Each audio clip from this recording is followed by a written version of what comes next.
Hey, good day to you. This is Todd. I am a regular dude walking in the Word. We are concluding Genesis today. Shocking. You know, it only took, we're in 168 episodes to go through Genesis. And each of these episodes I try and do between 5 and 10 minutes. A few of them are actually shorter than 5 minutes, but some of them, quite a few of them, are actually longer than 10 minutes, okay? So, but on the average, it's between 5 and 10 minutes, all right? And so it's taken us 168 episodes to dig into Genesis. And my reason for teaching like this is you can read the Bible and just and kind of fly through it. I read through the Bible every year. But when you slow down and you receive teaching on the smaller passages each day, it really brings to light certain things in the Bible that you kind of just fly over. And I'm trying for us to slow down and take it in and really learn from this. There's you can learn from, like we're seeing, from every passage here. Okay. So today it's entitled Joseph Dies / Genesis Concludes. It concludes by Joseph dying. That's it. And if you remember, when we're talking about Genesis, probably the most chapters in the book of Genesis are actually devoted to Joseph. Okay. Not to Abraham. Well, a good portion is to Abraham, but a lot of the book of Genesis is about Joseph, and he is the concluding patriarch, you might say, here. I don't know if you call him a patriarch, but you have Abraham, was the first patriarch, and then Isaac, and then Jacob, all right?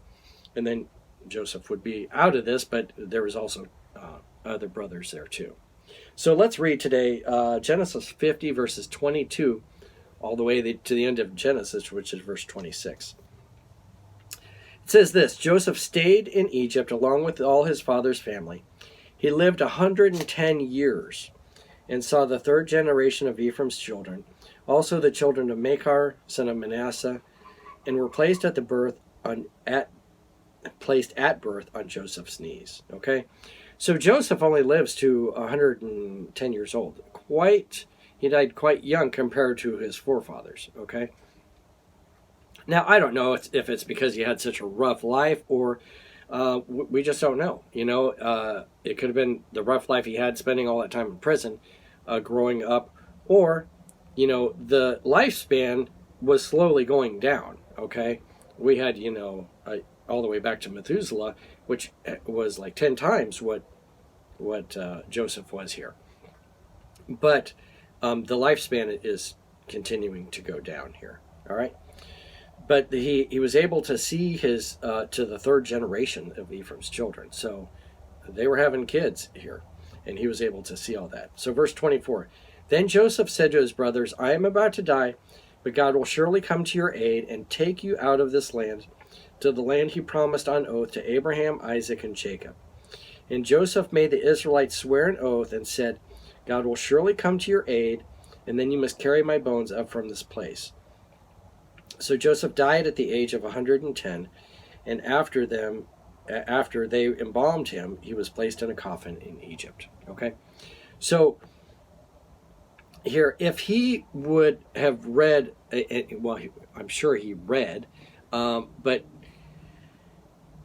it was prophesied to Abraham, that the people of Israel are going to be in a foreign land for 400 years, and then they're going to be brought out. So Joseph can see this, hopefully, and realize that, and it seems like he does. Some of the other people earlier on didn't seem to notice that, but he said, God's gonna come to your aid, and then you must carry my bones. So he knows that they're going to be leaving Egypt, okay? But they're not leaving right away.